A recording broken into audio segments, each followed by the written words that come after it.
And now we need to go one step further and check. Engage, G-U-A-G-E, gauge or check the progress of our spiritual practice. How do we gauge that? Is if we are different than before or not. If we are not different than before, we are still irresponsible. We are still attached. We are still angersome. We are still hiding ourselves. We are still in fear of being wrong. We are still not able to open and share. Truly. We're still attached to money. We're still attached to material things. Tangible and intangible. That is a meter stick that we know. We have no attainments. So then we should think, does everybody not have attainments? If everybody doesn't have attainments, then we're in a very difficult situation already. I think at this time, it would be difficult for us to advance in Dharma. Then we have to apply the example outwardly. Does that mean that everybody in the world is below my intelligence and below my knowledge? Is everybody out there less knowledgeable than me, that I can be thinking that I am right? That's also very dangerous. Very, very dangerous. Therefore, in a formal Dharma setting, not like in the book club, a formal Dharma setting, one of the reasons that we make prostrations to the spiritual teacher is a surrendering. It's an emotional surrendering. What's a surrender? You know more than me. I will listen to what you say, and I will apply it and change myself. That's what you're saying. So when you prostrate to the teacher, that's what your body, your speech, and mind is saying. Therefore, that is not only for that moment where you're in a Dharma talk, you prostrate. That is to be taken out of the room. How is that to be taken out of the room? Is that whatever you've been taught by the teacher, by example, by jokes, by wrath, by knowledge, by official teaching, by initiation, by oral transmission, by get-togethers, whatever you've been taught by the teacher in whatever method, you should apply. No matter how difficult, especially if we've committed to our teacher. Why is that? If we don't, then we have to take responsibility for whatever happens. And when it happens, we have no one to ask or look for except ourselves. And that's very, very important. So therefore, how to check if our Dharma practice has advanced? How to check? When I thought about it very carefully, the answer came out to me was, have I been practicing superficial Dharma, going through the mechanical motions of praying, making offerings, reciting mantras, doing retreats, making money offerings? Have I been doing mechanical offerings all this time? If I had been doing mechanical offerings, when things are good, I'll keep being mechanical. But when things go wrong, then the mechanics stop. I'm not going to chant. I'm not going to be involved. I'm not going to put myself into it. And for some of us, it's a very harsh and scary realization, because we say, hey, but I've done so much, why like that? But actually, you've mechanically done a lot, but emotionally not much. How can it be that if you apply Buddha's teachings, you get no results? How can it be? If that's the case, there would be no Buddhas, there would no be emanations, incarnations, highly achieved beings. It would be impossible. Impossible. So therefore, we cannot be selective in what we want to believe. We have to believe or not believe. Not being selective doesn't mean not questioning. Questioning doesn't mean you didn't do your homework and you simply collect more doubts to ask once a month. If you've done your homework and you ask, your asking and your doubts become wisdom.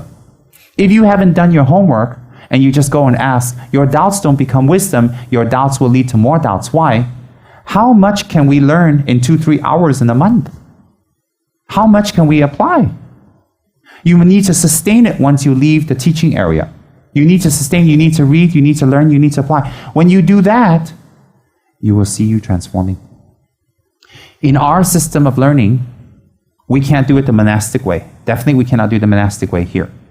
We also cannot do the contemplative way yet here.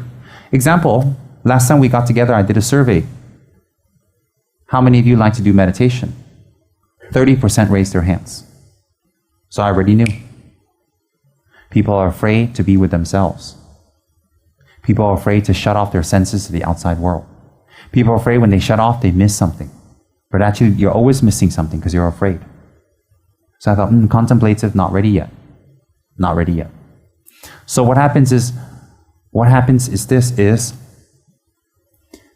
that's how we check. That's how we check how advanced our Dharma practice is. When people talk, can we be destabilized? Just like that. When the mechanics of Buddhism that we're doing it. We work hard, we do this, we spend 20 hours a day on the Dharma, not in the Dharma, on the Dharma. And we do this 1 month, 1 year, I don't know, however long we've been devoted. But then when something goes wrong, we want to stop the mechanics. If something goes wrong and we want to stop the mechanics, then we know that what we've been doing has been purely mechanical. If something goes wrong and then the immediate thought is, I need to apply and do more practice. I need to do more reading. I need to do more purifications. If that thought arises,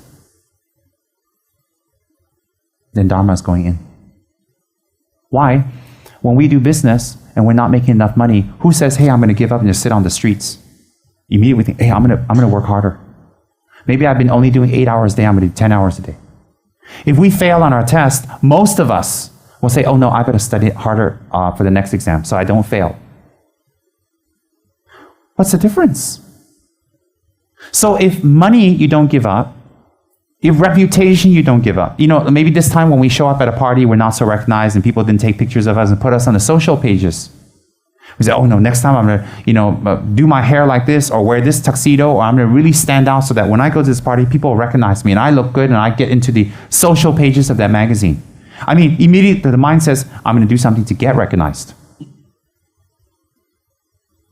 So what happens is, if you have that type of mind to be recognized, to have more money, to make money if you didn't make it, or if you fail the test, you push yourself to not fail, why don't we apply that to the Dharma? Why don't we? We're not going to say, hey, forget the test, fail.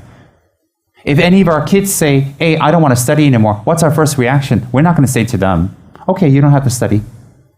We're going to say, no, we're going to find a way to skillfully talk to them, to convince them, to motivate them again. To motivate them again. So therefore, why is it for school, for education, for clothes, for money, for reputation, for business, we're willing not to give up until we get what we want? But for Dharma practice, we're very easy to get up. Oh, not enough money, see you later. The spirit is still showing up, see you later. Oh dear, I don't see my mind transforming, see you later. Oh, the method's not quick enough, see you later. Why? Because how long we've been studying, inverted commas, has been mechanical. Has been mechanical. Mechanical means what? Not putting it inside and applying it, but just going through the motions. Meaning you make offerings, you recite the mantras, you do the retreats, you attend the class. Those are all mechanical. And how do you know it's mechanical? How do you know? Let me give you a foolproof way to check. You don't need your teacher to check. Even if your teacher is dead, you can still check. And that's the whole purpose, prepare ourselves when our teacher is not around. How do you check? That when things go wrong, how do you react? Then you can check if your practice has been mechanical. If it has been mechanical, then you are not a consistent person. Why are you not a consistent person? Why for that you're very consistent, for this you're not very consistent? Then the answer must be you don't realize the value. It cannot be you're a bad person. Why do I say you cannot be you're a bad person? Because nobody wants suffering for themselves. Nobody wants ugliness for themselves. No one wants unhappiness for themselves. So since nobody wants that, and I don't think anybody wants ugliness and unhappiness to other people either, deep down inside, I don't think anybody wants anybody to suffer. Even the worst person in the world has people that they love, that they don't want to suffer. even the worst person. So therefore, my point is, I don't think deep down inside, naturally, we are negative people or bad people. But I think that our habituation and fixation is very, very strong. Our fixation and our habit is very strong. What is the fixation habit? Is going for happiness the wrong way. Trying to chase after happiness the wrong way.